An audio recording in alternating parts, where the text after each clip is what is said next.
रसरशीत असा तुपातला शिरा, नाचणीचे कुरकुरीत डोसे आणि ओल्या नारळाची चटणी असा हा काहीसा रविवारी सकाळचा हा नाश्ता होता.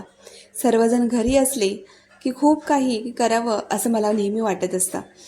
तर म्हटलं चला आज शिराही करूया आणि डोसे आणि चटणीसुद्धा होईल.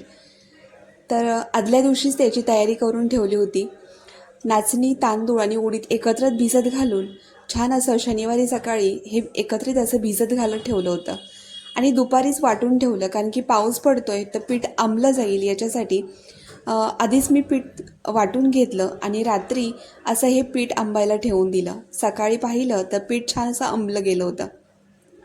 आता तडका तयार करून घेते, कारण की चटणी आधी झाली की गरमागरम असे डोसे करत करत वाढायला बरं पडतं. मग अशी छान अशी तडका पॅनमध्ये चटणीला तडका दिला.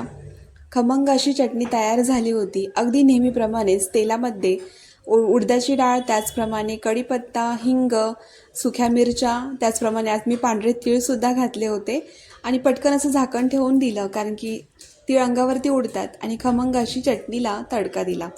चटणी तयार आहे. बॅटरसुद्धा छान असं फुलून आलं होतं. आता यामध्येच मी थोडंसं मीठ घालून एकसारखं मिक्स करून घेते आणि डोसेत घालायला सुरुवात करते. डोसेसुद्धा अगदी छान असे पटपट असे निघत होते आणि कुरकुरीत असे हे डोसे तयार झाले होते. खूप दिवसापासून नाचणीचे डोसे तयार केले नव्हते, तर म्हटलं चला आज करून घेऊया. आणि घरच्या घरी असं हे बॅटर तयार केलं ना की भरपूर असे डोसे खाता येतात.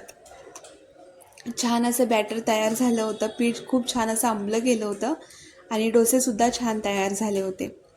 तुम्हीसुद्धा असेच डोसे तयार करता का? मला नक्की कमेंटमध्ये सांगा. व्हिडिओ आवडत असतील तर चॅनलला सबस्क्राईब करा. धन्यवाद.